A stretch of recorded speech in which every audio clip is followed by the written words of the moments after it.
Hello friends, നമ്മളുടെ പുതിയ എപ്പിസോഡിലേക്ക് ചൂടിൽ നിന്ന് സ്വാഗതം പറയുവാണ്. ഞാൻ താഷ്കന്ദിലാണ്, ഉസ്ബെക്കിസ്ഥാനിലാണ്. ഇന്ന് എനിക്ക് കിർഗിസ്ഥാനിലോട്ട് ഫ്ലൈ ചെയ്യേണ്ടതാണ്. അതായത് Hindustan. Yes bro. You Uzbekistan? No live later. Yes YouTube blogger. Ya, ഇവിടെ ബ്ലോഗർ എന്ന് പറഞ്ഞ ഒരു വിലയാണ്. ഇപ്പൊ എല്ലായിടത്തും ബ്ലോഗർ എന്ന് പറഞ്ഞാൽ ഭയങ്കര ഒരു സംഭവമാണല്ലോ. അപ്പോ കിർഗിസ്ഥാൻ എന്ന് പറയുന്ന സെൻട്രൽ ഏഷ്യൻ രാജ്യം, ഇന്ത്യക്കാർക്ക് വിസ വേണം. അതേസമയം ദുബായിക്കാർക്കൊക്കെ ആണെങ്കിൽ വിസ വേണ്ട. അതായത് യുണൈറ്റഡ് അറബ് എമിറേറ്റ്സിലുള്ള റെസിഡൻസിന് വിസ വേണ്ട, സൗദി റെസിഡൻസിന് വേണ്ട, ഗൾഫിലുള്ള റെസിഡൻസിനൊന്നും വിസ വേണ്ട. അപ്പോൾ ഞാൻ എന്ത് ചെയ്തു, ഞാൻ 4 വർഷം മുന്നേ ഇവിടെ വന്നപ്പം വിസയ്ക്ക് അപ്ലൈ ചെയ്തു. അവർ റിജക്റ്റ് ചെയ്തു. അതുകൊണ്ട് 1 വർഷത്തേക്ക് പോകാനായിട്ട് പറ്റിയില്ല. 1 വർഷത്തേക്ക് അവർ ബാൻ ചെയ്തു, റിജക്റ്റ് ചെയ്തതിന്റെ കാരണത്താൽ. അപ്പൊ വീണ്ടും ഇപ്പൊ ഞാൻ ഓൺലൈൻ വിസ അപ്ലൈ ചെയ്യാം. പക്ഷെ അത് കുറച്ച് ഗുലുമാനകളാണ്. പിന്നെ അതിന് ഇൻവിറ്റേഷൻ അതിന് കൂടുതൽ എക്സ്പെൻസീവ് ആവും. അപ്പൊ ഞാൻ എന്ത് വിചാരിച്ചു, എനിക്ക് അമേരിക്കയുടെ വിസ ഉണ്ട്. അമേരിക്കയുടെ വിസ 10 വർഷത്തുണ്ട്. അപ്പൊ ഏതെങ്കിലും വിസ അമേരിക്കയുടെയോ UK-യുടെയോ യൂറോപ്പിന്റെയോ 3 വർഷത്തിൽ കൂടുതലുള്ള ഒരു ടൂറിസ്റ്റ് വിസ ഉണ്ടെങ്കിൽ ബിഷ്കക്കില്, അവരുടെ തലസ്ഥാനമായിട്ടുള്ള ബിഷ്കക്കിൽ ഫ്ലൈ ചെയ്ത് ഇറങ്ങിയാൽ നമുക്ക് വിസ ഓൺ അറൈവൽ കിട്ടും. വിസ ഇല്ലാതെ അവിടെ പോയിട്ട് നമുക്ക് വിസ കിട്ടും. അങ്ങനെ ഞാൻ ഫ്ലൈറ്റ് ബുക്ക് ചെയ്ത് ഡീപ്പ് അങ്ങ് പോയപ്പോഴാണ് ഞാൻ അറിഞ്ഞത് അവർക്കൊരു കൊണസ്റ്റ് റൂൾ ഉണ്ട് അതിൽ. അതായത് അമേരിക്കയുടെ വിസ ഉണ്ടല്ലോ, ആ വിസ ഞാനിപ്പോൾ യൂസ് ചെയ്യുന്ന പാസ്പോർട്ടിലായിരിക്കണം കേട്ടോ. അത് പഴയ പാസ്പോർട്ടിലായാൽ പറ്റില്ല. എൻ്റെ പഴയ പാസ്പോർട്ടിലാണ് എൻ്റെ അമേരിക്കൻ വിസ ഉള്ളത്, യുണൈറ്റഡ് സ്റ്റേറ്റ്സിന്റെ വിസ ഉള്ളത്. അപ്പോൾ ഞാൻ പണിപാളി, എൻ്റെ പൈസയും പോയി, ഫ്ലൈറ്റും പോയി. ഫ്ലൈറ്റ് ഇന്ന് രാത്രിയാണ്. അപ്പോൾ ഞാനിപ്പോൾ കിർഗിസ് എംബസിയിലോട്ട് പോവാണ്, എന്തെങ്കിലും നടക്കുമെന്ന് അറിയാനേ. അപ്പോൾ അതാണ് ഇന്നത്തെ കഥ. നൈസ്. പുള്ളി എൻ്റെ അടുത്ത് ചോദിച്ചു, നീ Muslim? Buddha India small, very small. Hindu very big, Muslim big, Christian small, but Buddha very very small. എല്ലാവരുടെ മനസ്സിലും ഇവരുടെ ഇന്ത്യ എന്ന് പറയുമ്പോൾ ഒന്നുകിൽ ഹിന്ദുസ് അല്ലെങ്കിൽ പലർക്കും ബുദ്ധ എന്നാണ് കേട്ടോ. ബുദ്ധമതമൊക്കെ എന്ന് പറയുമ്പോൾ നമ്മുടെ നാട്ടിൽ 1% താരേ ഉള്ളൂ. പിന്നെ ഇവിടെ എല്ലാ ആൾക്കാരെന്ന് പറയുമ്പം ഇവർ മുസ്ലിംസ് ആണല്ലോ. ഇവർ ഭയങ്കര റിലീജിയസ് മുസ്ലിംസ് ഒന്നുമല്ല, കുറെ സെക്യുലർ ആണ്. എന്നിരുന്നാലും മുസ്ലിംസ് എന്ന് പറഞ്ഞാൽ ഇവര് അൽഹംദുലില്ലാ എന്നൊക്കെ പറയും കേട്ടോ. Speak Korea? Speak.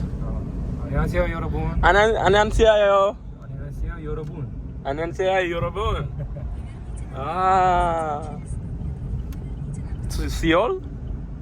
Korea Kuda you work. Seoul? Kumi. പുള്ളിക്കാരൻ 6 വർഷം കൊറിയയിൽ വർക്ക് ചെയ്തിട്ടുണ്ടെന്നാണ് എൻ്റെ അടുത്ത് പറയുന്നത്. അതുകൊണ്ട് പുള്ളിക്കാരന് കൊറിയൻ അറിയാം, ഇംഗ്ലീഷ് കുറച്ചേ അറിയാവുന്നു. ഞാൻ ഇവരുടെ പൊട്ട എംബസിയിൽ വന്നിട്ട് ഒന്നും നടന്നില്ല. ഇവരുടെ എംബസിയിലാണെങ്കിൽ ഒടുക്കത്തെ ക്യൂ എന്ന് പറഞ്ഞാൽ ഓരോ ആൾക്കാർ പേപ്പറിൽ എഴുതിയിരിക്കുകയാണ്. എൻ്റെ നമ്പർ 39ാമത്തെ നമ്പർ വരെ നിന്ന് പോകില്ല. പുള്ളി പറഞ്ഞു 10-20 വരെ പോകുള്ളൂ. 20 കഴിഞ്ഞിട്ട് ബാക്കിയുള്ള നമ്പർ അടുത്ത പേപ്പറിൽ നാളത്തേക്ക് വേണ്ടി എഴുതിയിടും. ഇങ്ങനെ ഒരു സിസ്റ്റമായിട്ട് ഇങ്ങനെ പൊയ്ക്കൊണ്ടിരിക്കും. എനിക്കറിയില്ല കേട്ടോ. കിർഗിസ്ഥാനിലോട്ട് പോകാനുള്ള എൻ്റെ ഫ്ലൈറ്റ് ബുക്ക് ചെയ്ത് എൻ്റെ പൈസ പോയി. ഓക്കെ, നന്ദിയുണ്ട്. ഞാൻ വരുന്ന വഴിയിൽ ഇവിടുത്തെ നമ്മുടെ ഒരു ഖബർസ്ഥാനിലോട്ട് വന്നതാണ്. ഇവിടെയുള്ള ഖബറുകളെല്ലാം ഇതുപോലെയാണ്. എല്ലാത്തിനും ഒരു മാർബിൾ പീസുകൾ വെച്ചിട്ട് അവരുടെ പേരുകളും സ്ഥലങ്ങളും. ചില ആളുകൾ അത്യാവശ്യം നല്ലതുപോലെ ഇതുപോലെയൊക്കെ കെട്ടി വെച്ചിരിക്കുന്നുണ്ടല്ലോ, അതെന്തിനാണെന്നറിയില്ല. ചില ഇതൊക്കെ കേട്ടോ കുറച്ച് കൂടുതൽ ഇതായിട്ട് ഇങ്ങനെയൊക്കെ മാർബിളൊക്കെ ആക്കിയിട്ട് വെച്ചിട്ടുണ്ട്. നമ്മുടെ ഉസ്ബെക്കിസ്ഥാനിൽ ഇവർ ഉപയോഗിക്കുന്ന ലാറ്റിൻ ലെറ്ററാണ്, അതായത് നമ്മൾ ഇംഗ്ലീഷ് എഴുതുന്നില്ല അതുപോലത്തെ. പക്ഷേ ഇതൊക്കെ കണ്ടില്ലേ, ഇത് സിറിലിക് ലെറ്റേഴ്സാണ് ഇവർ ഉപയോഗിക്കുന്നത്. അതിൻ്റെ പ്രധാന കാരണം പണ്ട് സോവിയറ്റ് കാലത്ത് ഇവർ സിറിലിക് ആയിരുന്നല്ലോ. അപ്പോൾ ഇവരുടെ പഴയകാല ആളുകൾക്കൊക്കെ ഇത് മാത്രമേ വായിക്കാനായിട്ട് അറിയാവൂ. ലൈവായിട്ട് നമ്മുടെ സംസ് ഉണ്ടാക്കുന്ന ഒരു സ്ഥലമാണ് കേട്ടോ. ഞാനിവിടെ വന്നിട്ട് കുറച്ച് സംസ് വാങ്ങിച്ചിട്ടുണ്ട്. ഇനി ഞാൻ വീട്ടിലോട്ട് പോവാണ് കേട്ടോ. നമ്മുടെ വീട്ടിൽ കഴിഞ്ഞ ദിവസം വീഡിയോ കണ്ടവർക്കറിയാം, ഞാൻ ഒരു മലയാളി പയ്യന്മാരുടെ ആണ്. ഇന്നലെ രാത്രി നമ്മൾ 3 മണി വരെ ഇരുന്ന് സിനിമ കണ്ടുകൊണ്ട് പിന്നെ ലാസ്റ്റ് കിടന്നപ്പോൾ ലേറ്റായി. അവരൊക്കെ എണീക്കുന്നേ ഉള്ളൂ. ഞാൻ അതുകൊണ്ട് രാവിലെ തന്നെ വാങ്ങിച്ചിട്ട് ബ്രേക്ക്ഫാസ്റ്റ് വാങ്ങിച്ച് അങ്ങോട്ട് പോവാണ്. നമ്മളങ്ങനെ അവിടെ നിന്ന് എനിക്ക് വെയിലത്ത് വെള്ളത്തിൽ ചാടാൻ വേണ്ടി വന്നതാണ് കേട്ടോ. ഇവിടെ വന്നപ്പോൾ നമ്മുടെ ഇവിടുത്തെ നാഷണൽ കറേജ് മോണ്യുമെൻ്റ് ആണ്. അതായത് പണ്ടത്തെ ഇവരുടെ സമയത്ത് ധീരന്മാരായിട്ടുള്ള ആളുകൾക്ക് വേണ്ടി താണ്ട ഒരു മകനെ ഇപ്പം ഞാൻ ചറവി വീണ കേട്ടോ. ഈ മാർബിളില് ഇർഫാനെ നില്ലേ ഇവന്റെ പേര് ഇർഫാനും ഇവന്റെ പേര് നില്ലടാ തമിഴിൽ ക്രിയേറ്റ് ചെയ്തിട്ട് നില്ലേ. പിന്നെ കുട്ടിയും വേണോ? കുട്ടി ബാഗ്. ഇതാണ് കേട്ടോ സാധനം. നമ്മള് വെള്ളം എന്ന് പറഞ്ഞ് വന്ന് എനിക്ക് കണ്ടിട്ട് ഓട വെള്ളം പോലെ തോന്നുന്നു കേട്ടോ. ഇവിടെ പോലീസൊക്കെ ഉണ്ടല്ലോ, ചാടാൻ വേണ്ടി പറ്റുമോ? ഇതാ ആ കാണുന്നതാണ് ഇവിടുത്തെ ഒരു ചെറിയൊരു ഇത്.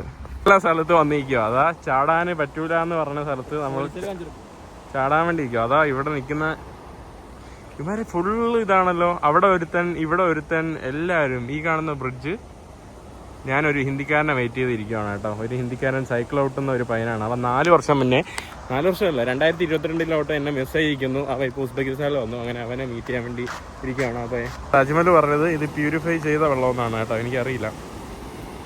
ഇവനാണ് കേട്ടോ നമ്മുടെ ചെറുക്കൻ. ഇവൻ ബീഹാറിലെ എവിടെയാണ്. ഇവൻ സൈക്കിൾ ഓട്ടി യാത്ര ചെയ്യുകയാണ് കേട്ടോ ലോകം മുഴുവൻ. ഏകദേശം 10 രാജ്യമൊക്കെ അടുപ്പിച്ച് സൈക്കിൾ ഓട്ടി. ഈ കാണുന്നത് നമ്മുടെ ജർമ്മനിയുടെ എംബസിയാണ് കേട്ടോ. ജർമ്മൻകാരൊക്കെ വെള്ളം ഇഷ്ടമല്ല. ഇവർക്ക് വന്നിട്ട് എംബസി പരിപാടി കഴിഞ്ഞിട്ട് നേരെ വന്ന് ഇവിടെ ചാടാൻ കേട്ടോ. അതിന് വേണ്ടി ആയിട്ടാണെന്ന് തോന്നുന്നു. കറക്റ്റ് എംബസിയുടെ അടുത്ത്. ബ്രോ कैसा है आपका नाम बोलो, आपका बारे में बोलो. मेरा नाम गुफरान है और मैं साइकिल से ट्रैवल करता हूँ. अभी तक तो 10 कंट्री कर लिया हूँ. ओके. अभी आगे जाने का प्लान है. आप यूट्यूब है? हाँ यूट्यूब. आपका यूट्यूब नेम क्या है? ട്രാവലർ ഗുഫ്രാൻ करके है. ട്രാവലർ ഗുഫ്രാൻ. ഒരു പയ്യനാണ് കേട്ടോ, പാവമാണ് കേട്ടോ. കണ്ടിട്ട് പുള്ളി ഒന്ന് എല്ലാവരും ഒന്ന് യൂട്യൂബിൽ കയറിയിട്ട് സപ്പോർട്ട് ചെയ്തോ കേട്ടോ. ട്രാവലർ ഗുഫ്രാൻ എന്നാണ് കേട്ടോ. ഇവിടെ നമ്മുടെ വേറൊരു ഭയ്യ ഉണ്ട്. ഭയ്യ कैसा है? हरियाणा से. आप किधर काम करने के लिए आए? काम करने के लिए आया हूं. क्या काम? यो टीचिंग का काम है, सिलाई का काम भाई. സിലായിയുടെ കാം ചെയ്യാൻ വേണ്ടി, ജോലി ചെയ്യാൻ വേണ്ടി വന്നതാണ് കേട്ടോ. ഇവിടെ എല്ലായിടത്തും പോലീസ്. എനിക്ക് തോന്നുന്നു ഇവർക്ക് സെക്യൂരിറ്റി എടുക്കുന്നതന്നെ എന്തിനാ ഇത്ര പോലീസ്? അവിടെ അവരെന്തോ കുഴിക്കുന്നുണ്ട്. ഇനി സ്വർണ്ണമല്ലോ കുഴിക്കുന്ന ജോലി തന്നെ ഇത്ര പോലീസ്. കുളിക്കാനായിട്ട് ഒരു സ്ഥലത്ത് വന്നിട്ടുണ്ട്. ചാട് പോടാ പോട്. അവൻ വരെ പറഞ്ഞു പോടാന്ന്. പോലോ പോടാ. പയ്യന്മാരെല്ലാം ചാടുന്നു കേട്ടോ.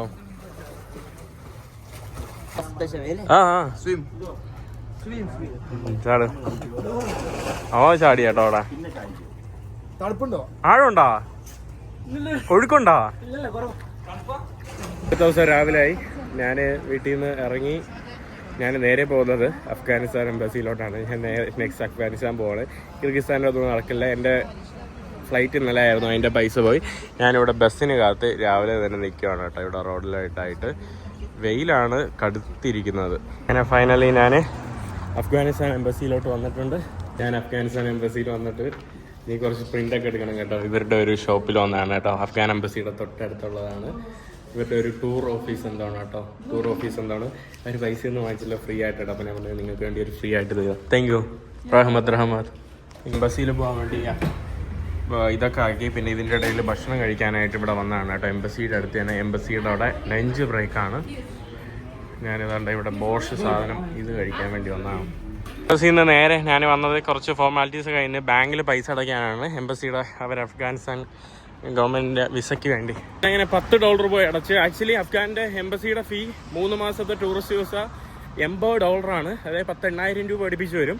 എൻ്റെ അടുത്ത് $10 പറഞ്ഞോളൂ. എനിക്കവിടെ കോൺടാക്റ്റുകളുണ്ടല്ലോ. ആക്ച്വലി അവർ ഡയറക്റ്റ് വിളിച്ചു പറഞ്ഞാൽ എല്ലാം തീരും. പിന്നെ ഞാൻ വിളിച്ചു പറയാനായിട്ട് പറഞ്ഞു. പിന്നെ അവൻ വിളിച്ചില്ല. അവന് പിന്നെ സമയം കിട്ടിയില്ല. അപ്പോൾ പിന്നെ എനിക്ക് പ്രശ്നമില്ല. ഞാനിവിടെ വന്ന് ഓൾറെഡി പ്രൊസീജിയറൊക്കെ ചെയ്തു. നോർമലാണ്. പണ്ടത്തെ പോലെ വിസ കിട്ടാൻ പാടൊന്നുമില്ല. ഇപ്പോൾ എല്ലാം അവർ ഡയറക്റ്റ് വിസ കിട്ടുന്ന പരിപാടിയൊക്കെ ആക്കി. അപ്പോൾ ഞാൻ പോവാണ്. ഇതിനിടയിലേ ഞാനിവിടെ വന്നപ്പോൾ എനിക്ക് പാസ്പോർട്ട് ഇത് കൊടുത്തിട്ട് ആക്കാൻ പറഞ്ഞപ്പോൾ ഇവർ ഭയങ്കര കച്ചറ. നിനക്ക് വേറെ ഡോക്യുമെൻ്റ് വേണം, അതാണ് ഇതാണെന്നൊക്കെ പറഞ്ഞ് ഭയങ്കര കച്ചറ.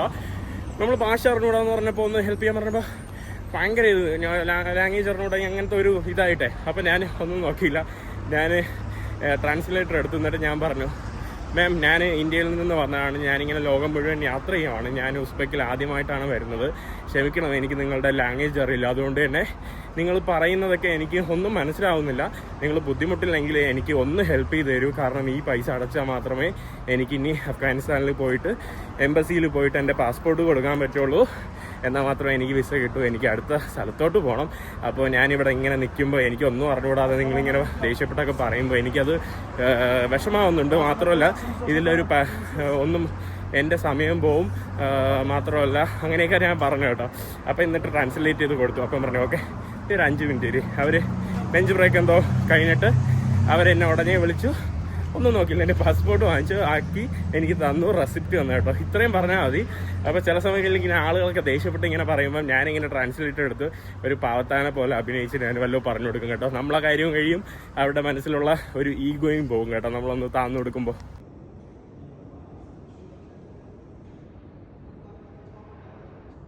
ഞാനങ്ങനെ അഫ്ഗാനിസ്ഥാൻ എംബസിയിൽ വന്നു. നമ്മുടെ ഇവിടുത്തെ ഡെപ്യൂട്ടി അംബാസഡറുമായിട്ടൊക്കെ സംസാരിക്കുമായിരുന്നു, അവരുമായിട്ട് കുറേ കാര്യങ്ങൾ സംസാരിക്കുമായിരുന്നു. അസ്സലാമലൈക്കും. Thank you. Will meet again. അങ്ങനെ ഞാൻ ഇനി തിരിച്ചു പോവാണ് താഴോട്ട്. പുള്ളിക്കാരനായിട്ട് ഒരു 1/4 മണിക്കൂർ സംസാരിക്കുമായിരുന്നു. കാരണം അവിടെ കാബൂളിൽ നിന്ന് വിളിച്ചു പറഞ്ഞു കേട്ടോ എൻ്റെ ഫ്രണ്ട് ഇവരെ ഒന്ന് മീറ്റ് ചെയ്യാനും സംസാരിക്കാനും. അപ്പം ഞാൻ കുറേ കാര്യങ്ങൾ ചോദിച്ചു, ഇൻട്രസ്റ്റിംഗ് ആയിട്ടുള്ള കുറേ കാര്യങ്ങൾ ഇവരുടെ ഭരണത്തെക്കുറിച്ചും കുറേ സംഭവങ്ങൾ സംസാരിച്ചോട്ടെ. ഇൻട്രസ്റ്റിംഗ് ആയിട്ടുള്ള കുറേ ടോപ്പിക്കായിരുന്നു. അപ്പോൾ എനിക്ക് വിസ കിട്ടിയിട്ടുണ്ട്, വിസ അവിടെ പോയി ഇനി എടുത്താൽ മതി. അങ്ങനെ എനിക്ക് അഫ്ഗാനിസ്ഥാൻ്റെ വിസ കിട്ടിയിട്ടുണ്ട് ഫൈനലി. കഴിഞ്ഞ പ്രാവശ്യം ഉസ്ബെക്കിസ്ഥാനിൽ തെർമസിയിൽ നിന്ന് എടുത്തു, ഇപ്രാവശ്യം ഉസ്ബെക്കിസ്ഥാനിലെ താഷ്കന്തിൽ നിന്ന് വിസ കിട്ടി. ഞാനങ്ങനെ വിസ കിട്ടിയതിൻ്റെ സന്തോഷത്തിൽ മാത്രം ഒരു വെള്ളം കുടിക്കുകയാണ്, അത് ഞാൻ പറയുന്നില്ല. ഇവിടെ നമ്മുടെ സംസ നല്ല ചൂട് സംസ ഉണ്ട് കേട്ടോ, നല്ല ചൂട് സംസ. ഇതിനിടയിൽ നമ്മുടെ അയൽവാസികളായിട്ടുള്ള ആളുകൾ, അതായത് തിരുവനന്തപുരത്തുള്ള എൻ്റെ കസിൻ്റെ കോളേജിലൊക്കെ പഠിച്ചതാണ് കേട്ടോ. അപ്പോൾ പുള്ളി വന്നിട്ടുണ്ട്. ബ്രോ എന്തുണ്ട് വിശേഷം? ഇത് നമ്മുടെ പ്രവീൺ ബ്രോ. ചേച്ചി പറഞ്ഞോ പേരെന്തായിരുന്നു? പറഞ്ഞു മേഘ. പ്രവീൺ ബ്രോ നമ്മുടെ ആറ്റിങ്ങൽ, ചേച്ചി വന്നിട്ട് തൃശ്ശൂറാണല്ലേ. എന്താ പരിപാടി ഇവിടെ? ചേട്ടൻ കിർഗിസ്ഥാനിലാണ് കേട്ടോ. ഇവർ രണ്ടുപേരും കിർഗിസ്ഥാനിൽ. ചേച്ചി കംപ്ലീറ്റ് ചെയ്തോ ഇന്റേൺഷിപ്പ്? ചേച്ചി മെഡിസിൻ പഠിക്കുമായിരുന്നു കേട്ടോ. കിർഗിസ്ഥാനിൽ മെഡിസിൻ പഠിത്തനവും അങ്ങനത്തെ പരിപാടികളൊക്കെ ആയിട്ട് പോകുന്നു. ചേട്ടൻ നമ്മുടെ നാട്ടുകാരനാണ്. അങ്ങനെ കുറച്ച് ആളായിട്ട് കണക്ഷനിലുണ്ടായിരുന്നു, അങ്ങനെ വന്നു. എങ്ങനെയുണ്ട്? ഉസ്ബെക്കിസ്ഥാൻ ആദ്യമായിട്ടാണോ? ആദ്യമായിട്ട് വീഡിയോയിൽ ഇങ്ങനെ വരുന്നതുകൊണ്ടാണ് പെട്ടെന്ന് ഒരു ഷൈ? സാരമില്ല, അവർ പിന്നീട് ഷൈയൊക്കെ മാറിയിട്ട് സംസാരിക്കും കേട്ടോ. ആദ്യം പെട്ടെന്ന് വീഡിയോയിൽ വന്നിട്ട് ഷൈ ആയോണ്ടിരിക്കുക. ഞാൻ എന്തായാലും എൻ്റെ ഉസ്ബെക്ക് സംസാരിക്കട്ടെ.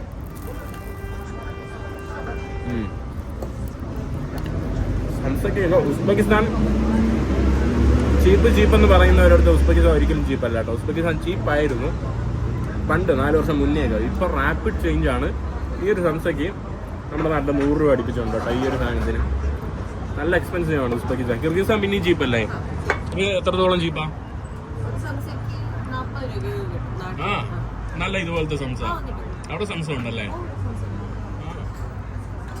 ഇവിടെ മിനിമം ഒരു 8,000 കൊടുക്കണം കേട്ടോ. 8,000 എന്ന് പറയുമ്പോൾ മിനിമം ഒരു 6,000 എന്ന് പറയുമ്പോൾ 40. അത് ചിലയിടത്ത് മാത്രമേ ഉള്ളൂ, ബാക്കി എല്ലായിടത്തും. അവിടെ ആവറേജ് 40 രൂപയാണോ? ആവറേജ് അതിന് കുറവുണ്ടോ? ഇല്ല, അവിടെയും ചിലത് ഫില്ലിംഗ് ഇല്ലാത്തതൊക്കെയാണ് ഇത്രയും പൈസ. 30 രൂപയ്ക്ക് ചിക്കൻ സംസ കിട്ടും കേട്ടോ. അവിടുത്തെ ഒരു മെയിൻ ഫുഡാണ് സംസ ആണല്ലേ അവിടുത്തെ മെയിൻ. കിർഗിസ്ഥാൻ ഭാഷയൊക്കെ അറിയോ? റഷ്യൻ അറിയാം. കിർഗിസ്ഥാനിൽ എങ്ങനെയുണ്ട് പഠനമൊക്കെ? മെഡിസിൻ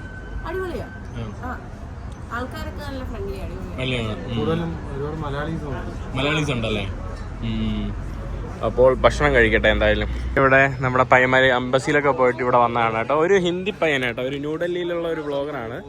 ഒരു 1.6 മില്യൺ ഫോളോവേഴ്സ് ഒക്കെ ഉണ്ട് കേട്ടോ. പുള്ളി വരുന്നു ഇവിടെ എല്ലാം ഇങ്ങനെ ഓടി നടന്ന് വീഡിയോ എടുക്കുന്നു. ഒരു മനുഷ്യരുടെ അടുത്ത് ചിരിക്കുന്നില്ല. ഞാൻ കുറ്റം പറയുന്നതല്ല കേട്ടോ, ബട്ട് കുറ്റമാണ്. പുള്ളിക്കാരൻ മാറിയില്ല പറയുന്നതാണ്. പുള്ളിക്കാരൻ വന്ന് എല്ലായിടത്തും പോകുന്നു, വീഡിയോ എടുക്കുന്നു. ആരടുത്തും ഒരു സംസാരമില്ല, ഒരു ഇമോഷൻ ഇല്ല. ഞാൻ അങ്ങോട്ട് പോയി ഹായ് പറഞ്ഞു. അപ്പം ഭയങ്കര ഒരു ജാട. ഞാൻ പറഞ്ഞു എന്ത് ചെയ്യുന്നു? വ്ളോഗറാണ്, 1.6 മില്യൺ ഉണ്ട്. അപ്പം എനിക്ക് 1 മില്യനൊക്കെ ഉണ്ടല്ലോ. നമ്മൾ ആ ഒരു ജാട കാണിക്കുന്നില്ല കേട്ടോ. ഞാൻ അങ്ങനെ പറയുന്നതല്ല. പുള്ളിക്കാരൻ ഒരു ബൈ പോലും പറയാതെ പുള്ളിക്കാരൻ പോയി കേട്ടോ. നമ്മൾ യാത്രയെക്കുറിച്ച് സംസാരിക്കുന്നു, എവിടെ പോകുന്നു, എന്ത് ചെയ്യുന്നു ഒന്നും. പുള്ളിക്കാരൻ നമ്മളൊരു പട്ടി വിലയോ പോലെ, അല്ലെങ്കിൽ ഒന്നും ചോദിച്ചില്ല. നീ എന്ത് ചെയ്യുന്നു, ഇവിടെ പഠിക്കുകയാണോ, ഒന്നും പോലും ചോദിച്ചിട്ടില്ല കേട്ടോ.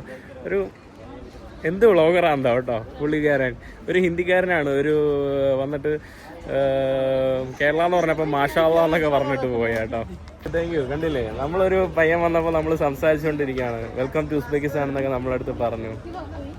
നമ്മുടെ പുള്ളിയിലൂടെ ഞാൻ തണ്ണിമത്തം വാങ്ങാൻ വേണ്ടി വന്നതാണ്. Bro what's your name?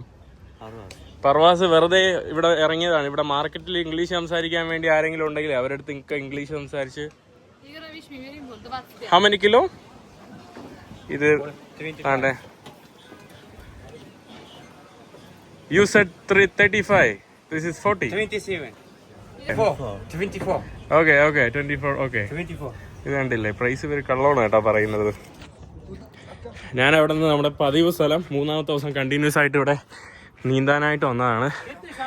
ബ്രോയോ ഒരു ഹായ് പറ. പേരെന്താ? ഇത് ഷഹീൻ ബ്രോ. പുള്ളി MBBS പഠിക്കുകയാണ്. ഇവിടെ ഇവരെല്ലാം ചാടാൻ വേണ്ടി പോവാണ് വെള്ളത്തിൽ. Okay, let's go. ചാട്.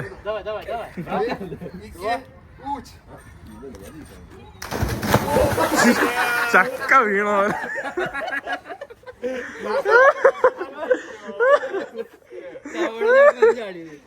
പുള്ളി തവണ വീണോല്ലോ. ഒറ്റ ചാടാ കേട്ടോ. മരക്ക പാവ കേട്ടോ. ആ പുള്ളി ചാടിയത് അടിപൊളി.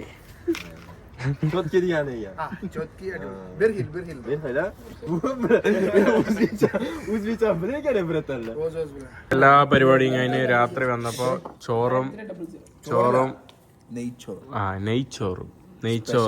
നെയ്ച്ചോറും മുട്ടക്കറിയും. സമയത്തായി. യുമാരുടെ കൂടെ വന്നിട്ട് ഞാൻ 3 മണിക്കൊക്കെയാണ് കേട്ടോ പഠിച്ചവനെ കിടന്നുറങ്ങണത്. വെളിച്ചപ്പം വരും, സൂര്യോദിക്കും കേട്ടോ. 3 മണിയായി. 3 മണിക്ക് നട്ടപ്പാതിരക്ക് കഴിക്കുന്നുണ്ടില്ലേ. എന്നിട്ട് ഇവന്മാര് 3 മണിക്ക് അടുത്ത ദിവസം ഉച്ചയ്ക്ക് നട്ടുച്ചയ്ക്ക് എണീക്കും. സിനിമ കാണാൻ വേണ്ടിയാണ് കേട്ടോ ഞാൻ വെയിറ്റ് ചെയ്യുന്നത്. എനിക്ക് സിനിമ കാണുന്നത് ഭയങ്കര ഇഷ്ടമുള്ള ഒരു പരിപാടിയാണ്.